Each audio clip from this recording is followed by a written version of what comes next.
I'm gonna stand here for very long because we want to take the time actually to give to the guests to tell us all about their experiences and their vast experiences. And did you get what? No. Okay. And then I would have essentially had it to her. But the important thing is that the guest really, I asked her to send me her bio so I could use it to talk, to give an introduction. She sent me one, and she added that, well, she could introduce herself. And I said, well, either of us can do it. And then I thought more about that one, after reading her bio. And I said, I think she does have a point, because actually what she is sharing with us are her experiences. And essentially, all I really need to say is that I'm honored, and it's a privilege for me to host our distinguished guest, Margo Squire. And I must mention, I don't know, I hope you don't mind me mentioning, you don't have it in your bio, that she recently was actually in Georgia because her husband is stationed in Georgia as the ambassador of the United States to Georgia. Now, I ask your permission because you didn't put it in your bio. So that's why I do that. So I'm going to give the floor to her because we're coming to listen to her. So we will listen to her, and then we will have a Q&A after that. And I told her she can take the time she wants. Okay, and then we could interact with her. Her voice is soft, and I asked for people to come forward, and it's easier to listen to. So I hand it to you. Please welcome our guest. Yeah,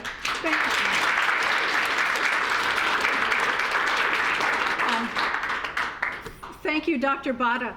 I'm going to try to project, but if my voice starts dropping as I speak, make gestures and things so that you can hear me. First of all, thank you all for taking the time after this long, exhausting day of negotiations to come here and listen to me. It's such a wonderful experience that you're having, as with Model United Nations. I don't know how many of you are interested in careers in international relations. I'm seeing some heads nodding. This is a perfect way to get experience and to see if this is something you like. I just wanted to tell a little story. I visited the United Nations. Has anyone visited the UN? Okay. Oh, great. All right. Well, I visited the UN. I was living in Massachusetts in 8th grade, and we had to get up at 4 in the morning and drive down to New York, and we came in, and I was all excited because this is such an important world body. We went into the General Assembly, and there was someone giving a speech, and no one was listening.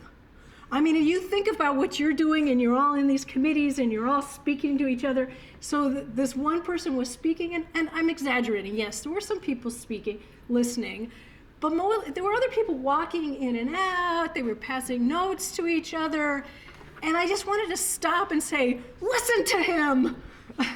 Or listen to her because she's got something to say.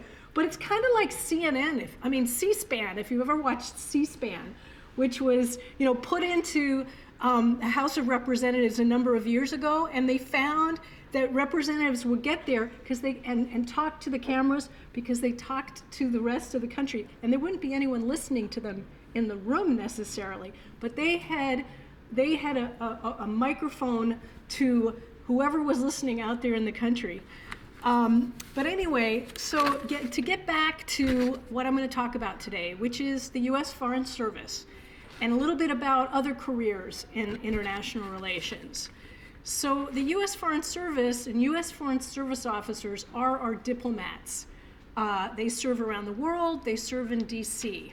So for example, I served as a Foreign Service officer in embassies and consulates, which are usually in secondary cities. So I was in Munich, which was a consulate. I was in Germany. I was in Moscow when it was the Soviet Union in the embassy. I was in Melbourne, Australia, again, another consulate. I was in Baku, Azerbaijan, not long after the breakup of the Soviet Union. And then and the last place I was Ankara, Turkey. But as Dr. Bata mentioned, for the last 5 months, my husband and I have been in the Republic of Georgia, in Tbilisi. And actually, my husband is also a Foreign Service officer. We both retired a few years ago. But he's been called back a couple times because he was ambassador to both Azerbaijan and Turkey. So every once in a while, the State Department will call and they'll ask him to go fill in between ambassadors.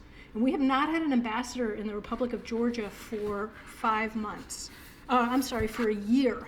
So they actually, asked him to come back. And that's been a great experience because we've jumped back into an embassy community, back into, diplomacy. And diplomacy has been important to the United States from our very beginning. Benjamin Franklin was charged with going to France and getting support for the colonists in our revolution. And without that support, our situation would have been much worse against England. So 100 years, not quite 100 years later, during the Civil War, likewise, we had diplomats both in France and in the UK convincing those governments to support the Union and not the Confederacy, which was their logical ally based on trade. So, diplomats are in countries overseas, they're in Washington, D.C., they're in New York at the United Nations. So the work that you are doing are typically done by diplomats from the various different countries. So we have diplomats in New York, and I'll talk a little bit more about that. So I'm going to talk about the Foreign Service, how you become a Foreign Service officer. Has anyone here taken the exam? Okay, you've taken the exam, all right. Okay, well, so to take the exam, you have to be 20 years old and no older than 57. So there's a span of people, and in fact, when I came into the Foreign Service, there was a 57-year-old in my class. There was also a woman who came into the Foreign Service and did 2 tours overseas, left, and then came back in after a number of years, and then had a tour later. So, diplomats come in at different times and they do different things. But first, I want you to think about what would you like people to say about you later on in your life. And this is an exercise that I had when I was a senior in high school. A teacher asked, what do you want people to say that you've accomplished years from now? And then we had to stand up and say what it was. So how many of you said you wanted to thought you want to make a difference? Yeah, well, that's what I wrote. I said I wanted to make a difference and I wanted to serve my country. We all stood up. Everyone else they wanted to be a teacher, they wanted to, be a businessman, they were all very specific and they had specific ideas. They wanted to be a doctor and do this kind of work. And I was so embarrassed because I felt, it's so vague to just say I want to make a difference. But as I reflect back on my life, that's what I have done. And what my husband says also, everywhere that I've served, overseas or in Washington, I've made a difference for our country and for the countries that we were working in. And they're not always, momentous. They can be, small and just affect a few people there. But you make a difference as a diplomat. You get a lot of responsibility. You get to live overseas. You get to learn about these different cultures, learn languages. You get to, not like a tourist just passing through, but you get to attend weddings and the traditional events that people have in their countries. And at the same time, you're being paid and you get to represent your country. How great is that? So what the work that we do as diplomats, is kind of that under the radar, usually, this stuff. It's not the things you're going to read about in the newspapers. If you read about, crises and things in the newspapers, then generally it's diplomacy that has not worked. So you don't want what you're doing to necessarily be touted in the New York Times, because the opposite of diplomacy is, things like sanctions and trade wars and hot wars. So the Foreign Service, these are the men and the women around the world that represent our country, whether it's in Washington, D.C., New York, at the UN, or other places, and we call them diplomats. So if you look at the State Department website, they'll tell you that the U.S. Foreign Service promotes peace, promotes prosperity, not just for our country, but for other countries as well, and protects American citizens while advancing the interests of U.S. abroad. And that protecting American citizens is particularly important. Foreign Service officers serve in more than 270 embassies, consulates, and organizations around the world. Some of these posts are in difficult and even dangerous environments like Afghanistan or Pakistan, but the challenges and the rewards are great. So now I want to talk a little bit about Foreign Service officers, because you might not know that they're not all in the Department of State. Different agencies also have Foreign Service officers. So I'm going to start, though, with the Department of State. And if you become a Foreign Service officer in the Department of State, there are 5 different career tracks that you can go into. And these are consular, political, economic, public diplomacy, and administrative. So I'm going to talk a little bit about these. So the consular tract, that's getting back to what I said about protecting Americans overseas. It's really the basic work of helping Americans. Some of it is really great and joyful, like registering the birth of an American overseas. You know, families come in and they want to, get a passport. They have to register that this child was born. So you see people that way, marriages. You also help people that lose their passports. Their passports are stolen, they forgot their bag somewhere, and so you help those. But you also have more negative things. You're helping Americans who are in jail or in prison. Consular officers, if you're in prison, a consular officer is required to come see you, every few months or so. And they also have to take care of people that die from natural causes. So for example, if there's a disaster or tourists all the time happen. The Queen Elizabeth II, which I think the average age is about 80. So as it's going through all the ports around the world, they have several deaths. Consular officers have to notify their family and also identify them and actually, say that they're, American citizens. And then often there are more dark causes like murders and things like that happen. And in fact, in Georgia last summer, there was a really tragic story about an American family that was murdered by a crazy guy. They were living in a village pretty far from the capital city. His trial just took place, and a consular officer was there every day because the family either couldn't come, it's so far away, or didn't feel up to coming. So there was an American embassy person there every day to make sure that the Georgians knew that, to make sure that the process went properly, that justice was served. And the Georgians noticed that, and they commented on it. And in fact, the guy was found guilty and sentenced to life for the murder. They also do things like issue visas so that foreigners can come here to study, to travel, to do business, and also to immigrate legally. So that's the consular. The political track is probably what you are more familiar with. Political officers meet with the government.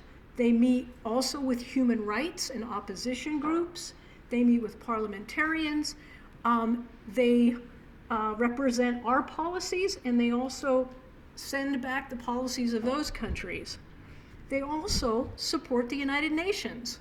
So for example, as you are here representing different countries around the world, so we are, at the UN, the United States is there also pushing our views and our positions and coming up with negotiations and compromise positions. Well, back in your embassies or in your countries around the world. So say you're from Egypt, our diplomats in Cairo are meeting with the government there, because a lot of the people a lot of you in this room you can't come up with just things out of your head. You have to represent your country's positions. So your government's sending you instructions. And our embassy officers are there talking with them and pushing, so it's kind of a full court press of both sides.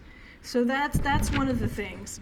The economic track, well, it kind of makes sense. Our economic officers are dealing with issues that affect American prosperity.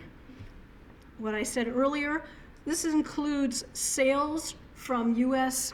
farms and businesses overseas, and also the investments that Americans are making in these countries. And their work also includes decisions about economic sanctions. So when you hear, for example, that we're sanctioning Russia because of the Crimean invasion, well, our diplomats on the ground are also working on these different issues, trying to figure out what sanctions make sense. What entities make sense, and they're providing input.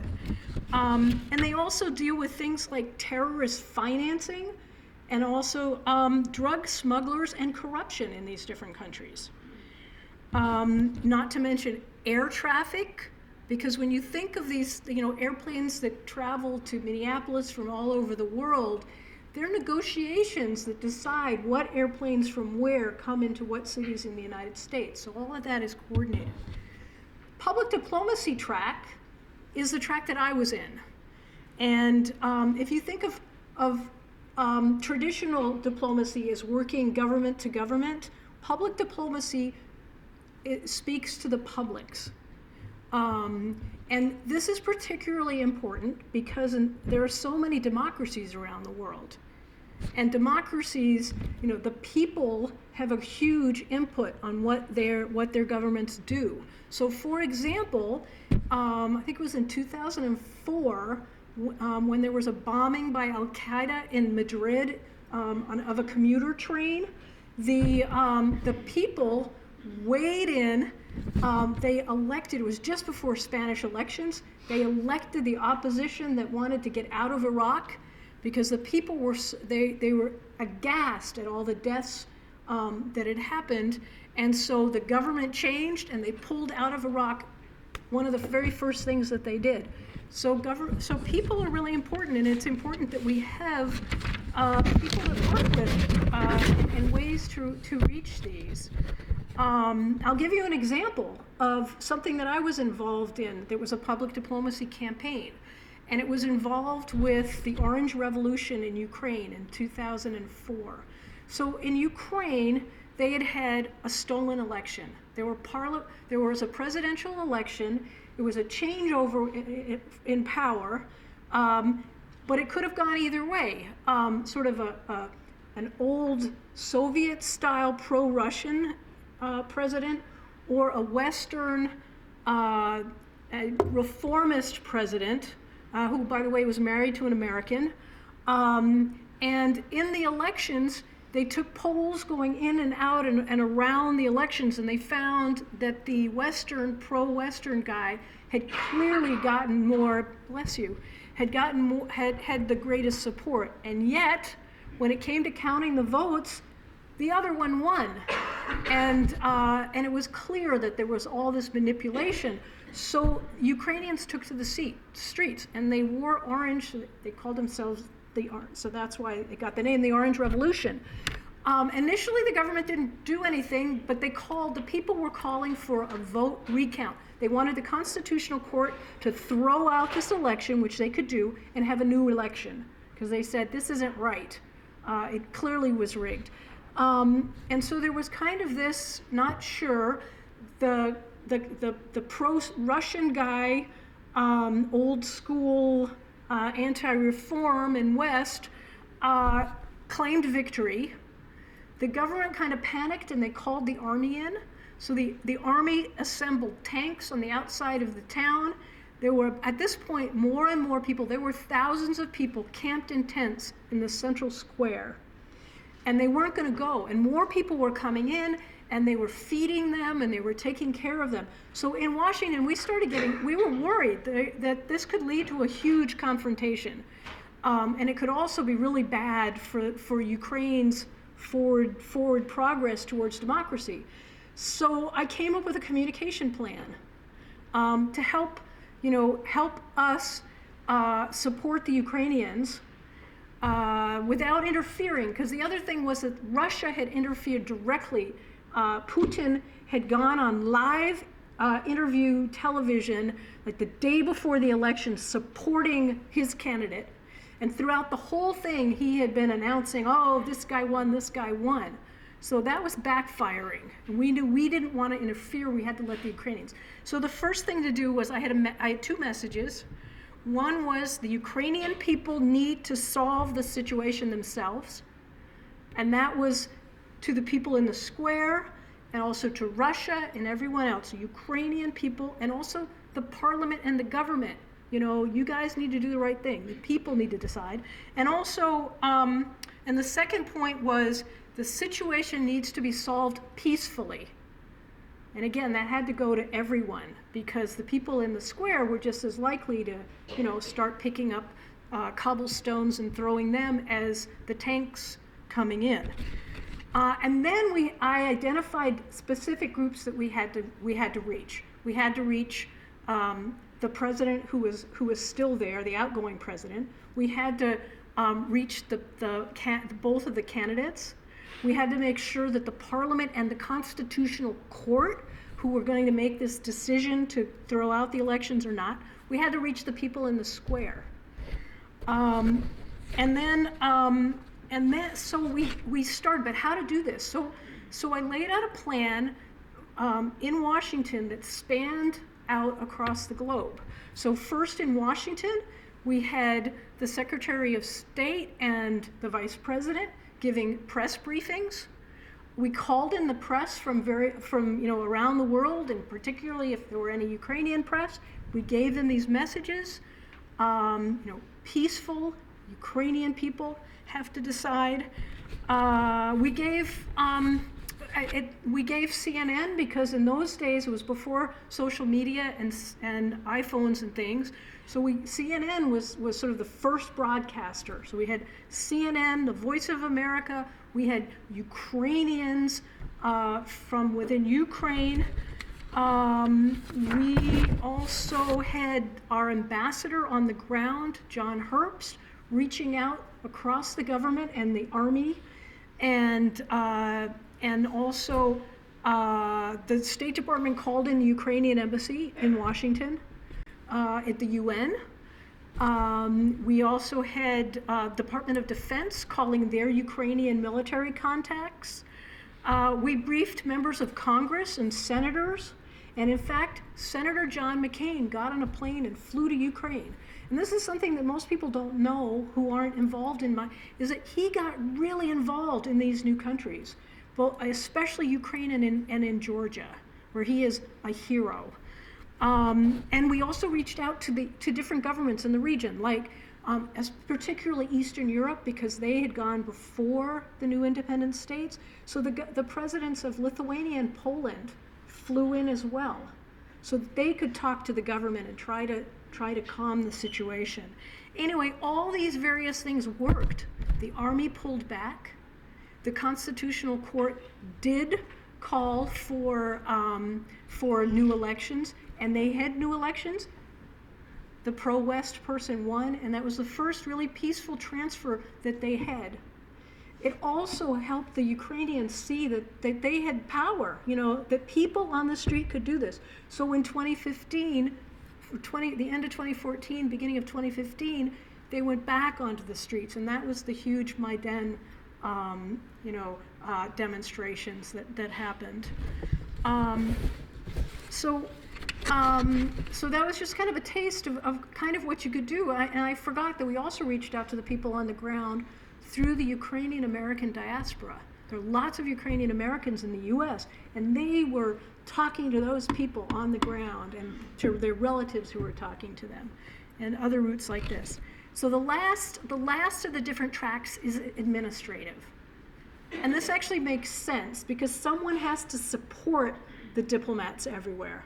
So there are Foreign Service officers who are administrative officers who take care of everything from the hiring and firing of local employees, arranging housing, and every running of the embassy and everything that needs to be done. So if you're interested in running and managing complicated processes in a different language and using different labor laws, then maybe this is the job for you. Yeah, well, but think of those, solving those creatively. So there are other organizations I mentioned, other government organizations that also have a foreign service. The U.S. Agency for International Development, for example.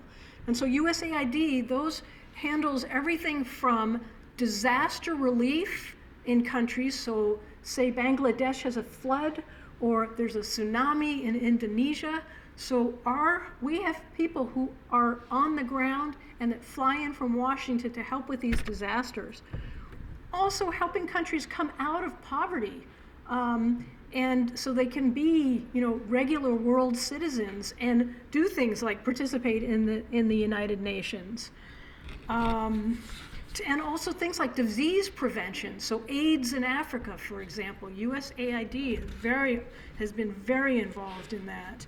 But also doing things like helping people on the ground, starting businesses and getting businesses up to another level so that they can, help their country develop, markets and things. And in this, for another example coming out of Georgia, 51% of Georgians, 51% are subsistence farmers.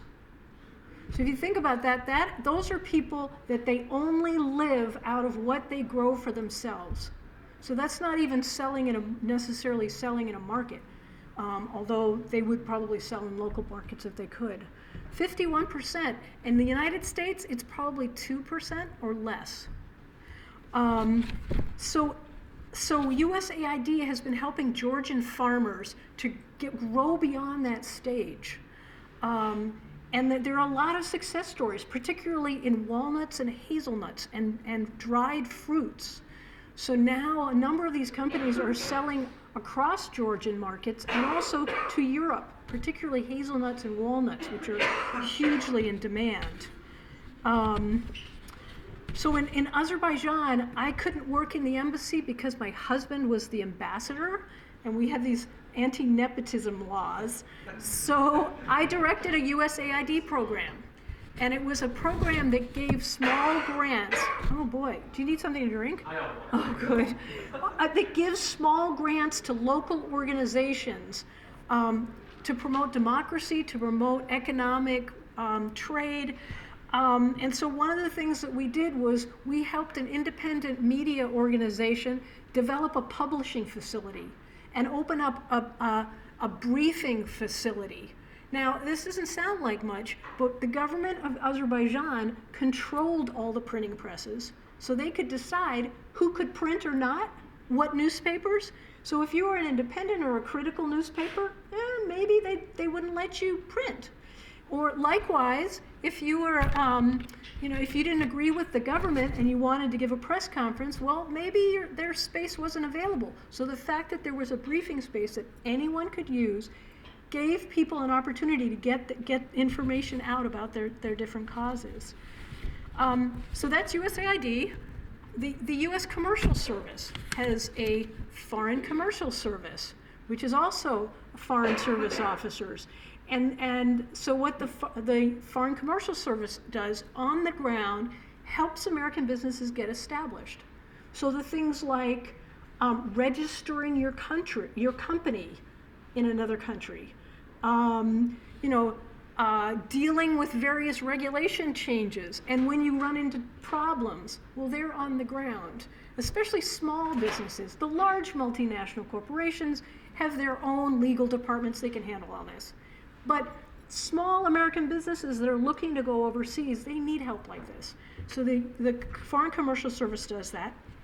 The U.S. Agricultural Department, USDA, has a Foreign Agricultural Service, which kind of does the same thing for American farmers and small agribusiness that are trying to establish themselves overseas.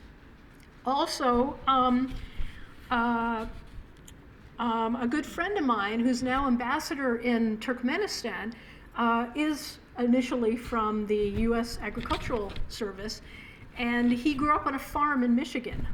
So if any of you are farmers and you're thinking, oh, this is kind of a reach, this may be the area for you, because he would travel around the Soviet Union. So he'd go throughout Russia and Ukraine looking at the harvests, because our farmers in the Midwest needed to know, like, how are the harvests of corn and wheat this year, and how much is Russia, or in those days it was the Soviet Union, going to import, and also, are the prices that they're talking about, are those realistic? And so this is a way to help the U.S. farmers and the Midwest in particular. So now, how do you prepare for the Foreign Service? So one of you has taken the Foreign Service exam many years ago. So if you're 20 years old and will be 21 when you're admitted into the Foreign Service, you can take the exam. It's actually a multi-step process, and it starts with an exam that's online. So they're on a computer, and most of it is multiple choice, but there is an essay component. And it's, if you go online, you can see how to do this. Pearson VUE, a company, an American company, actually provides a platform. And they're all across the country, and also consulates overseas if you happen to be overseas. And you sign up you go online and you sign up. They'll ask you at that point which of the 5 tracks you want to be. And if you don't know, there's a great study guide that will tell you all about these, and so you can, and even a little test you can take to find out, which of these, seems you're most suited to do. There's also great material at the State Department careers.state.gov website that tells you all about this exam process, what it is to be a Foreign Service officer, and it gives you practice questions and things like that, so you get a good sense of the test. So the first test is 4 parts. There's an English, language. It's kind of like an SAT in that sense, in that there's, English. They want to make sure that you can, thrive in English and communicate. There are general questions in basic math, again, basic, world history, American history, geography, 4 different test parts. That goes off into, the ether. Foreign Service officers in Washington score them, and then if you pass, you're invited to take another set of tests, basically 6 essays. You're invited to write 6 essays, and they're in different areas like leadership. What other?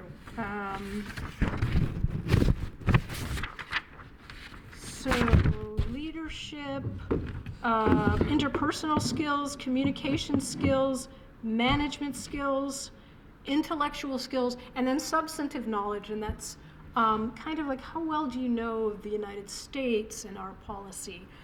And these are basically short essays, and Foreign Service officers will then grade them.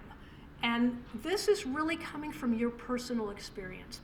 They want to know what you've done, and it can be, negotiating in Model UN, and why that helped you understand and get these skills that they're asking for. So each of these essays is identified as a particular skill set.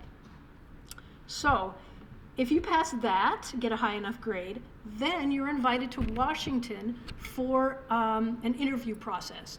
It's an all-day long process, and it includes interviews with foreign service officers.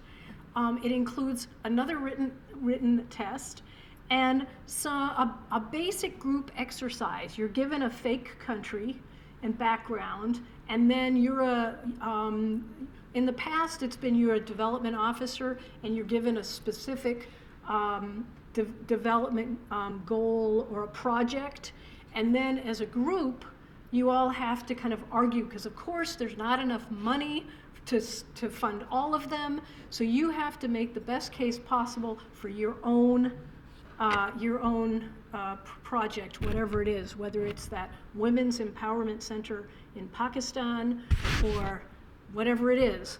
And then after that, you're asked to then come up with divvying up the money.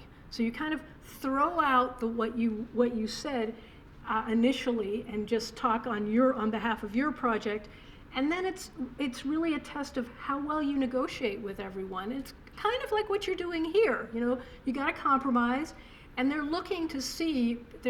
People are watching you do this, and they want to see how well you work with a group, what your leadership, your management experience, everything that adds to that. But at the end of that day, you're told whether you pass or not. They have all the scores from the other parts of the exam, and then they tell you right there and then, and that you're given a qualified acceptance, they say. Qualified because you still have to pass a medical exam and a security exam. And then if all of those go well, then you're put on a roster depending on the 5 different tracks, and when they get down to your name, you get a call to join the Foreign Service, or a letter to join the Foreign Service. So hopefully, I wish you lots of luck, those of you who are interested in that. And I recommend taking it. Even if you're not sure, take the exam. I took it 3 times. I passed on the 3rd time. So the first time I didn't even pass the very first part. Second time I passed and got to the orals, and then the last time I passed the whole thing. But there are also other ways to an international career besides the Foreign Service. And so a lot of people don't know that there are also civil servants that work in all of these different agencies: the State Department, Agriculture, Commerce, Department of Defense, all these different American agencies in Washington and different places in our country that deal with foreign affairs. So as a civil servant, for example, in the State Department, my last job was in weapons of mass destruction non-proliferation. So nuclear, chemical, and biological weapons. So you can imagine that the area that I worked in had a lot of civil servants who really were biologists and chemists and nuclear physicists, because they're the ones that had to really negotiate these things in Geneva or The Hague. So even if you're a civil servant and based in Washington or at the UN, you're still traveling to conferences and conventions and these different agencies around the world. So don't rule that out. And you can find out also about this on state.gov website. But there are also international organizations like the UN. I mean, a certain number of people working at the UN are Americans, and occasionally they actually have job openings because you'd think, oh, there's so many Americans. Well, they need to be replaced.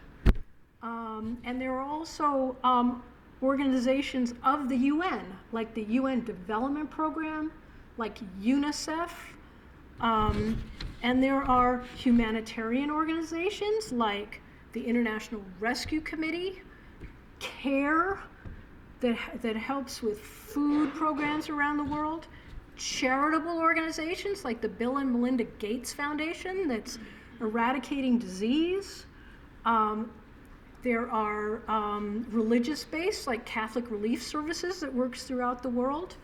There are organizations that do development work that you wouldn't even know, like Land of Lakes, the Minnesota-based company has a development arm that's working in countries like Georgia because they're supporting agriculture and in the long run, hopefully, Land O'Lakes. There are also human rights organizations like Human Rights Watch, or environmental organizations like Greenpeace, which I'm sure you know. International business. Minnesota's home to a lot of big international businesses like 3M, Cargill, Hormel, just to name Ecolab, just to name a few. But there are also small businesses that are also looking to expand overseas. In fact, I have to tell you a story. My nephew was a Spanish major, and his family really didn't think, like, what is he going to do with a Spanish major? from a small college in Minnesota. Well, his first job was working in Denver. He went out to Denver and found a company, an IT company that was looking to expand in Latin America. So all of a sudden his Spanish major became really good. And from that, he ended up going to China to work in IT. He married a French woman and moved to Paris, and then got a job working for a French IT company that wanted to work in Britain and the UK. And so to have an American speaking perfect English really was good for them. So, there are so many different avenues that you can follow, because it doesn't matter what you do, everything is connected in the world. So a little business here needs to know what the world prices are for its supplies and for what it produces, in different countries, and what is the outlook for, rivals coming from Brazil or China or India. So I'm going to stop there and take your questions. Please.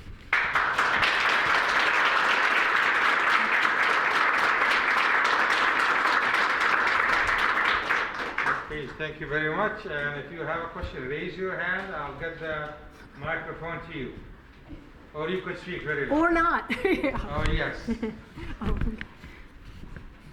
Hi. What would you recommend as far as education goes for the foreign service, like public administration, Public diplomacy? Public diplomacy routes?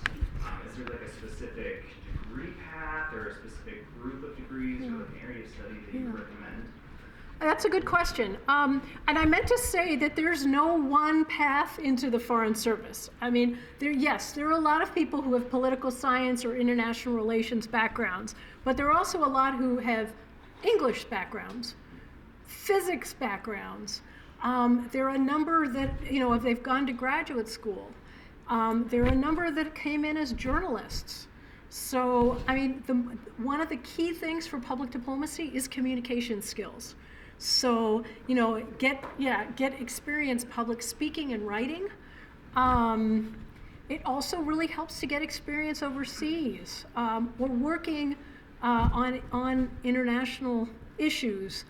A lot of Foreign Service officers have been in the Peace Corps, for example. And the Peace Corps shows that you can thrive in harsh, situations in another language and culture. So think about those things, here in your own country, in your own state. And one of the things that I meant to mention is the U.S. Capitol, because there are committees and also individuals who need foreign policy advisors and internships that help you that way get experience. The State House in St. Paul, and even like local chambers of commerce. The Chamber of Commerce is trying to promote American goods places.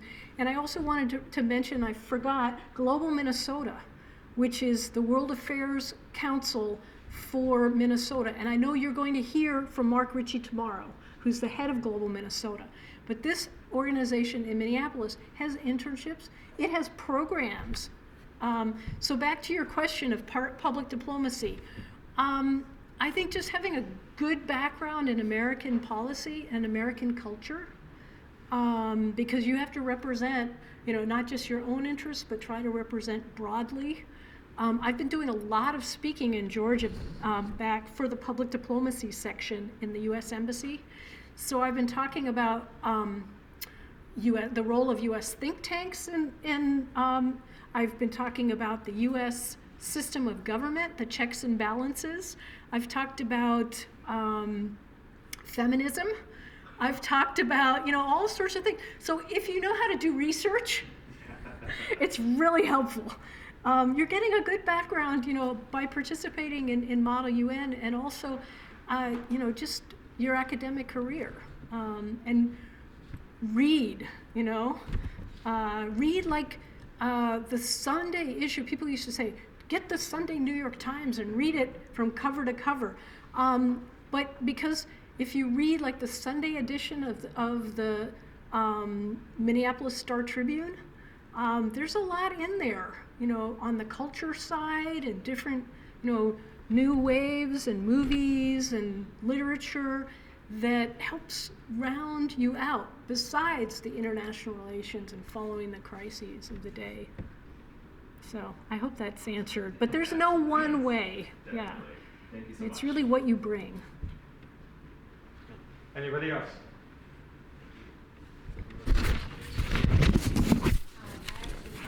Sure. Instead of being, like, is it beneficial to have a master's degree and like continuing education rather than a bachelor's to pursue like a foreign officer position? Okay. So to answer that question, so the question, I don't know if you all heard, but is it important to have a master's degree? There are people that come straight from college, amazing geniuses. Most people have been out for a few years and they've gotten experience, whether it's through graduate school, whether it's just in the workplace, teaching English in Japan or another country, the Peace Corps. There are lots of different venues that give you that sort of better rounded view and appreciation for international affairs. And I said earlier, people come in with law degrees. There are a bunch of people who have law degrees, and they either started working in law and decided that that wasn't for them, or they just decided that that would help them, because there's a rigor of thinking that law gives, and logic that I think is helpful. But you don't want everyone to be that way. You've got this range of different people, and so you want Foreign Service officers to represent the United States, to come from different backgrounds, different genders, different minority groups, and new immigrant groups and old immigrant groups, just to represent the broad culture. So everybody has something that they can offer, and it's just to figure out what's the best way for you. So my second question is kind of more personal, and I apologize if it's weird, but I'm an international studies major, so this career track is kind of my goal.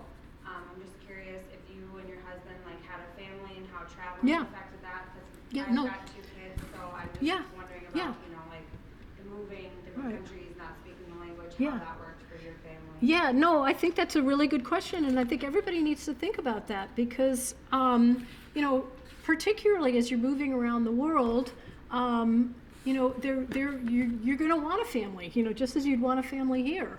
And we have 2 sons that we raised overseas. There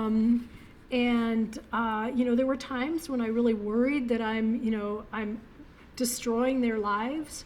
Like when we left, and one son had just started 9th grade. He had a new girlfriend, and we moved to Turkey. And or likewise, we came back from Turkey when he was a senior in high school, and his younger brother was a junior in high school. So we've uprooted them at this this really kind of tender age, but they fit in. They worked it out. The younger one in particular is very shy and introverted, and he figured out that there were all these foreign students that didn't know anyone. They hadn't grown up in that high school or anything. So he kind of became a bridge for them. And so his friends came from Croatia and Brazil and, as well as Americans. So that actually helped him. And when he was applying to college, one of the colleges that he applied to said, we really like Foreign Service kids because they are this kind of bridge between different cultures, and they provide that. And so that was, as a parent, that was really enheartening. And ironically, it's this second son.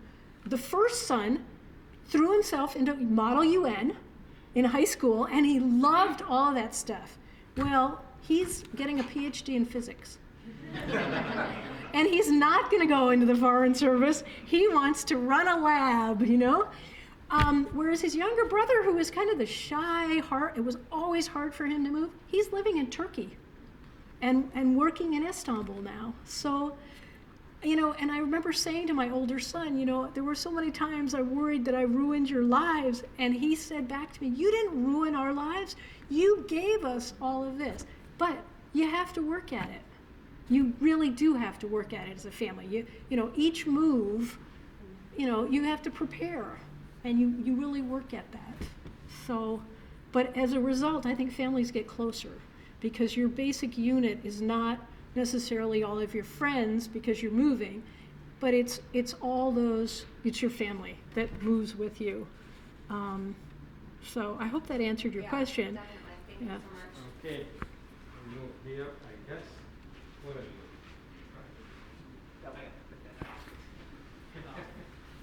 Hi, could you, just so I can put myself in your shoes better, could you explain, like, as a young foreign service agent, what was like your day?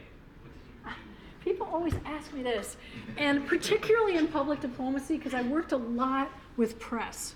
So I was a spokesperson in whether it was Moscow or in Washington, and you know, you start out the day with kind of a list of things you want to get done, and inevitably the list went out the door because a journalist would call because there's a bombing in Spain in a commuter train. And the U.S. has to react. So what are we going to say? What is the Secretary of State going to say? Does he need to, you know, should he call immediately to the, you know, the foreign minister? And then you have, you know, like the Greek journalist who calls you and says, today at the morning briefing, I'm going to ask the following questions about Macedonia. Because I don't know if you know, but Northern Macedonia finally settled on the name Northern Macedonia because the Greeks for years, you know, kept saying Macedonia is part of our country. Anyway, so he was always pushing those things. So a typical day, you know, you come into the office, and if maybe you're in Washington, and you're working on the Egypt desk. So maybe the president from Egypt is coming in a week, and so you're coordinating with meetings on the ground. Like this guy is going to meet with the Secretary of State. So, well, what are the policies that we have towards Egypt? So you have to sit down and write a memo so that the Secretary of State will know exactly what our policy is. Because the Secretary of State has 192 countries, right? And he may know the top lines, you know, for all these countries, but he doesn't know that we have an American named X, Mr. X, who's in a jail in Cairo, and we want to get him out. So you write a memo that then goes through many layers to get to the Secretary of State that he will then use with the President of Egypt. That's a pretty cool deal, you know? And you also have kind of some latitude on how you shape that. Granted, it will be, you know, other people and other interests will you know, shape it as it goes from your desk. But so, and then maybe he's going to meet with people on Capitol Hill. So, you know, the Senator X's staff might call and say, what are the State Department's issues with Egypt right now that we should know about? And or they'll say, we want the Secretary of State to push this, you know, and it's, you know, a constituent in Michigan has, you know, a business that's having problems in Aswan or someplace. And so so you get all these different inputs and things. You know, as a public diplomacy officer, the State Department had a when I was working there, had a briefing every day in the middle of the day. And so we had to prepare the spokesperson for things that might come up. So for example, when I was working in non-proliferation, every time North Korea had a missile test or a nuclear test, we had to, you know, trot out what exactly the spokesperson should say, you know, in reaction to these things. So, you know, I don't know if the person from North Korea that was in the committee that I was there, but anyway, that, you know, so you're dealing with a number of different things that are either down the road, like maybe, you know, the president from Egypt is coming next week, but in the meantime, you're dealing with our embassy in Cairo over certain specific things that they want raised within the State Department or wherever.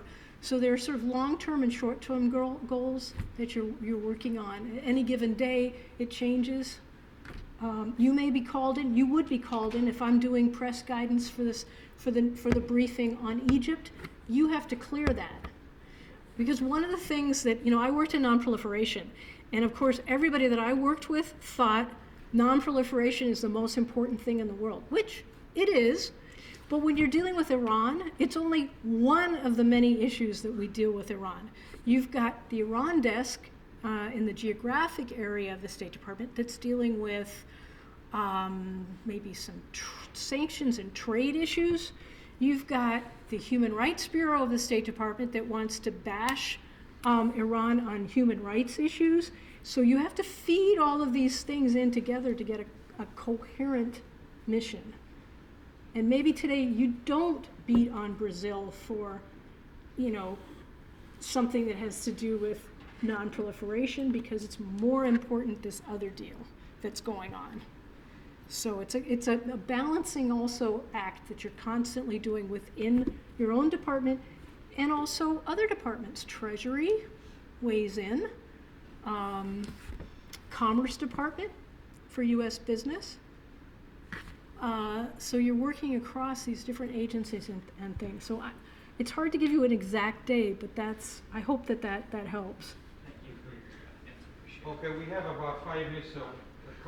I was curious, so you mentioned that you had spent time in Baku in a freshly minted Azerbaijan. Oh. So did you get to encounter anything when the Nagorno-Karabakh issue arose? Did you get to have any personal experience dealing with that? Well, yeah. So are you Azerbaijani?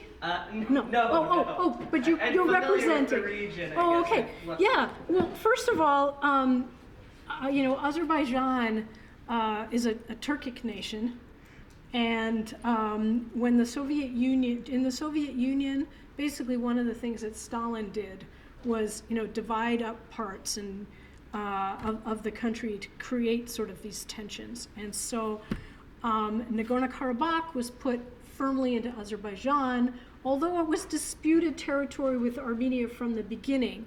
And so they gave this part, instead of, kind of trying to work it out, they said, okay, this is in Azerbaijan, and they gave this, and so when the Soviet Union broke up, the two sides went to war, and there were massacres and tragedies on both sides, but it's still not a peace.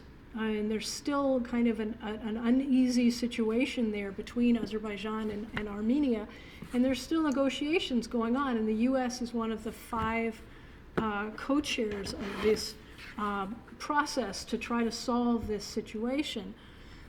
So while I was in Azerbaijan, where my husband was ambassador again, we had a goal of having to dinner every single Azerbaijani member of parliament. And so we would do that with, by committee. And there was only one dinner that we ever had that was not all about Nagorno-Karabakh. And it was when we had a group of human rights people. And they wanted to talk about, politics and the government. But everything else had Nagorno-Karabakh. There's no question, it is such a sore point. Because it's occupied by Armenia now, and Azerbaijanis, under international sovereignty laws, it's part of Azerbaijan, and yet, there it is, occupied by Armenia. Every year, I get emails, 2 emails. One from an Azerbaijani group that says, today is commemorating the terrible tragedy in Nagorno-Karabakh. And I get it from the Armenians. Today is commemorating the liberation of Nagorno-Karabakh. So it's a really bad situation. And while I was there, every single Azerbaijani school child at the beginning of the year gets a book that they put grades in. And the first page of the book had a notation, and it was the dates that the various cities fell in Nagorno-Karabakh with "We will not forget." So imagine that. Okay, I think do you still want to ask? Okay, just make it clear. So, all right. So you've moved to so many places and worked there. Have you had to learn the language of every place that you Oh yeah. Well, so I should say I came into the Foreign Service with having learned Russian and French. The first post they sent me was Germany, so they taught me German. And then before we went to Turkey, I had about 5 months of Turkish. But generally, you are assigned long enough ahead so that you can have language training. And it varies. So the harder languages, Arabic, Japanese, Chinese, are 2-year languages. And the first year is in Washington, and then the second year is actually in the region. I think in Tunis for Arabic, and I'm trying to think in Japan where it is, Yokohama, I think. And then in China, for Chinese, you're in Taiwan. So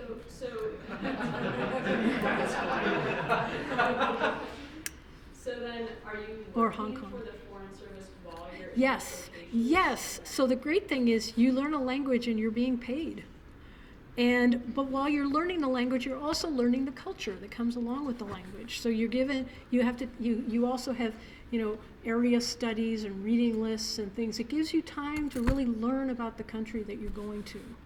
And nowadays it's so great because there are all sorts of meetup groups. I mean, when I studied German way back when, it was really hard, other than the instructors, and through a number of countries have like the Goethe Institute in Washington, and I think in some other cities where they teach German. What's the one in the French? I can't remember. But anyway, so other than structures that a few countries had, it was really hard to meet people that had the language. Now there are meetup groups everywhere. You can just post, I want to practice my Croatian. And, especially because most of this is done in Washington, there are so many people from so many different countries. Or we were talking Amharic. I want to learn, Amharic. Well, there's an Ethiopian population in Minneapolis and Washington, D.C. and various places. Plus, when I started, it was before social media. And so it was the old way that you did, you started in grade school and then in college mostly, textbooks and language lab to hear the things, and you could find maybe satellite television. But now they're teaching people right off the bat in Arabic, for example, how to text and write in Arabic. Generally, you didn't write until your second year. The first year was all about listening and speaking and reading. Now, after they discovered at the Foreign Service Institute, which is a special academy in Washington for foreign service officers, they realized that during Tahrir Square, where all these people were communicating by using Twitter and different social media things, that they had to, the embassy was like, well, how are we going to do this? We don't know these skills, and they're having to. So right off the bat, the first week that you start Arabic language now, they are already assigning you. They give you a name. They have you use your cell phone to do some rudimentary communication. That is tremendous. So it's real world stuff now. It's not just an academic program. Thank you very much. You're welcome. Thank you.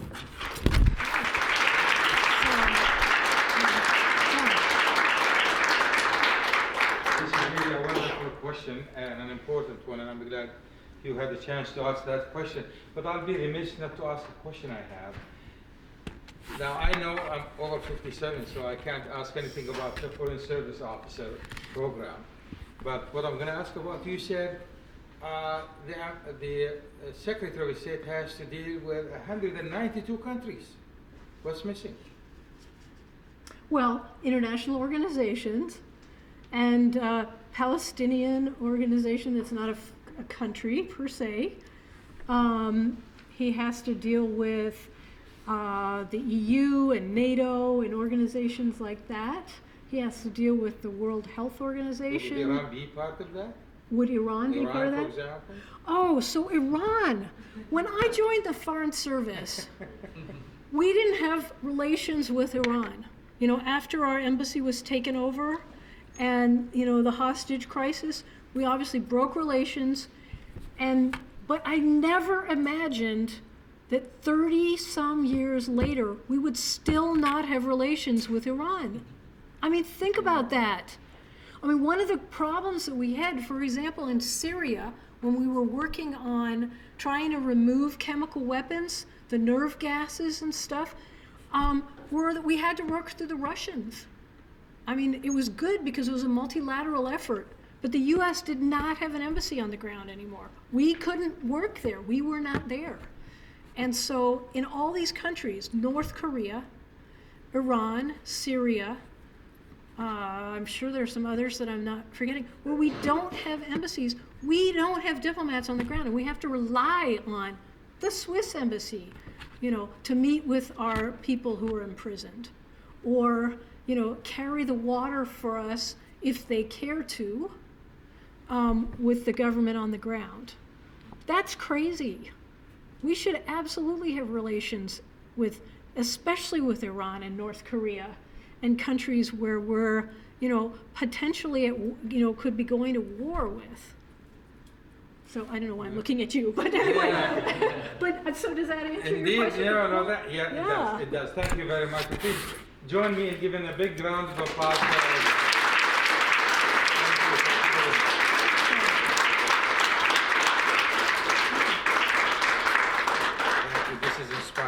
So I'd be happy to answer any other individual questions that people might have if you want to come up and ask me. But good luck. Enjoy whatever you do.